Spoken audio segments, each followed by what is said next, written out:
Bom dia, hoje segunda-feira, 7 de março, estamos dando início a mais uma reunião matinal. Por aqui, o PT e PCdoB convocaram em atos para defender o governo após quando Lula foi chamado para depor, coercitivamente, no próximo domingo, no próximo final de semana, justamente nas manifestações que ocorrerão no dia 13 de março, próximo domingo. E eles convocaram para o mesmo lugar, quer dizer, para evitar problemas, É impressionante isso, para tentar esvaziar o movimento de manifestação. Isso acaba sendo ruim, até para um país democrático, para que evitem aí, entre aspas, luta, briga, nesse sentido.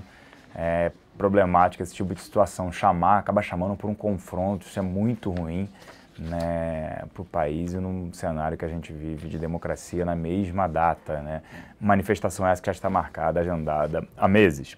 Além disso, essa semana tem ata do Copom, vale ficar de olho, até porque foi 6-2 o placar, e também tem o IPCA. Hoje também saiu o relatório Focus. Lá fora, a China aí planejando encerrar monopólio de estatais, será que isso mesmo vai acontecer?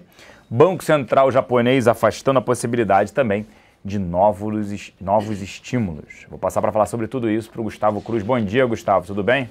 Ótimo, Celso, bom dia a todos. Pois é, começando mais uma semana com vários destaques na parte externa, que na parte doméstica ainda há muita repercussão da parte política com toda a Operação Lava Jato alcançando o ex-presidente Lula.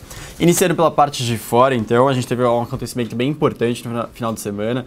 O governo chinês anunciou o plano econômico para os próximos anos, anunciou eles têm uma meta de crescimento anual, um dos poucos países que mantém isso. Eles anunciaram de 6,5% para 2016, antes a meta estava em 7% e a meta do ano passado, de 2015, também era 7%, então eles reduziram um pouco, mas eles falaram que está tudo sobre ordem, que eles estão desacelerando de forma bem ordenada. Eles anunciaram diversos pontos que podem estimular a economia para atingir esse crescimento, que foram bem recebidos pelos mercados asiáticos. Dentre eles, como o Celso adiantou, foi que eles podem fazer com que as indústrias que são monopólios, como a indústria de petróleo, telecomunicações, sejam abertas a concorrentes privadas. Atualmente as estatais dominam esses segmentos e diversos outros eles estão com esse planejamento, eles prometeram que vão acabar com os monopólios das estatais e também anunciaram alguns estímulos para alguns setores como de construção, tecnologia e farmacêutico. Como eu disse anteriormente, foi bem recebido pelo mercado, as bolsas da Ásia avançaram no geral, com exceção principalmente para a Bolsa do Japão, porque o presidente do Banco Central japonês, o Kuroda, ele anunciou que acredita que não está no momento de fazer novos estímulos, eles têm uma reunião para a semana que vem, e segundo ele, agora que eles adotaram as taxas de juros negativas no final de janeiro, é o momento de observar o que vai realmente acontecer na economia, quanto que a economia vai reagir bem ou mal ao que foi adotado no final de janeiro com as taxas de juros negativas. Então, é um momento de observação e não de ação, nas palavras do presidente do Banco Central do Japão, o que fez o mercado ficar um pouco decepcionado. Eles estavam aguardando novos estímulos nesse mês de março, então as bolsas do Japão, a Bolsa do Japão recuou. Na semana a gente vai ter ainda amanhã PIB da zona do euro, primeira estimativa do PIB do quarto trimestre e do ano fechado de 2015 para a zona do euro.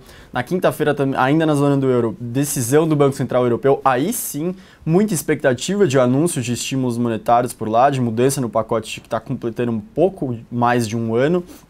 A gente também tem inflação da China na terça-feira à noite, repercutindo então provavelmente mais na quarta-feira pela manhã.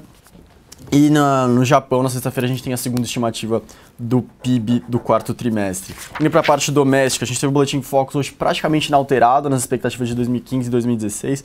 Um pouquinho mais, o IPCA foi de 7,57 para 7,59, praticamente na margem.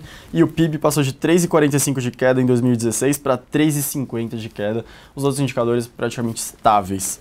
A gente vai ter durante essa semana ainda a ata da última reunião do Copom. Importante ficar atento se eles vão mudar alguma coisa no texto, sinalizando alguma mudança no curto prazo, algo que o mercado não está considerando, devido à votação continuar com dissenso. E também a gente tem IPCA, inflação vem na quarta-feira, inflação no mês de fevereiro fechada. Lembrando que a IPCA 15 de fevereiro ele surpreendeu muito os economistas, veio bem acima da pior das projeções, veio acima dela.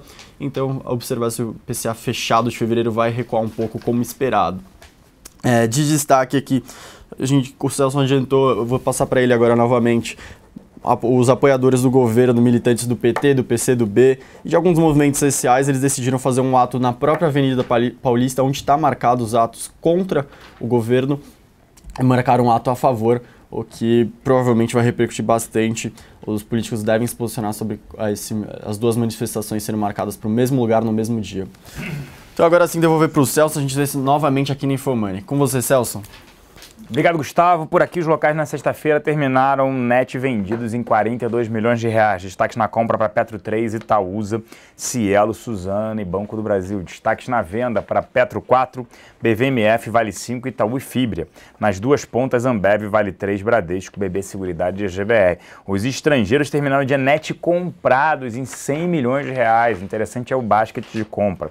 Destaques na compra para BVMF, Pão de Açúcar, Cielo, Banco do Brasil e GGBR. Destaques na venda, Suzano, Embraer, CSN, Santander e Ultrapar. Nas duas pontas, Petro 3 e 4, Itaú, Vale 5 e Bradesco. Na parte de empresas, Petrobras ali, entre seção de blocos, ela pretende ali ceder, o que significaria 2% de blocos, 2% da sua produção de petróleo nesses blocos, vender esses blocos, representaria 2% a menos na produção e arrecadaria um pouco de caixa. Aquilo que a gente sempre falou, ela ajuda o problema que ela tem, mas não resolve o problema, essa venda, até porque vai reduzir o fluxo de caixa futuro da companhia. Fora isso, Pasadena, pegando fogo ali na sexta-feira, sábado, teve uma explosão e pegou fogo por lá, um funcionário ferido. E, além disso, divulgação do balanço deve ficar para depois do fechamento do mercado, dia 21 de março. Todo mundo de olho no balanço da Petrobras. Caixa e BTG, a Caixa Econômica Federal e BTG. O BTG falou que BTG Pactual não vai fazer um aumento de capital no Banco Pan, como a Caixa gostaria. Então a Caixa busca um parceiro ali, o banco precisa, o Pan precisa de um aumento de capital. Além disso, segundo a Folha de São Paulo, no setor educacional, o número de novos alunos para a graduação deve cair 20% até 2018, por conta de todo aquele problema, principalmente do FIES, e também a renda da população. E tem mais, a JBS com suspensão de 5 frigoríficos, temporariamente, eles falaram até para ajustar o preço do produto. Suzano informou que pretende levantar 500 milhões de reais em CRA. A Tereos falando da OPA dela, oferta pública de fechamento de ações, e a Unipar Carbolocloro também falando ali da OPA de avaliação de ativos que deve ser informada dia 18 de março. Na nossa mesa de aluguel, um destaque grande na sexta-feira. E os grandes destaques aí, Vale 3, Vale 5, Petro 3, Petro 4, CSN, Usiminas, Itaú, Duratex, Ambev, OIBR 3 e 4, CCR, Multiplan, CETIP, PVMF e Copel, ativos que apresentaram forte alta aí no curto prazo, setor siderúrgico principalmente, também Petrobras e Vale também foram destaques aí na última sexta-feira. Eu vou ficando por aqui. Mas lembrando que a partir das 11h30 a gente tem o XP Connection para comentar sobre as carteiras semanais, a Top Pick e a Short. Um grande abraço, um grande início de semana a todos e até lá.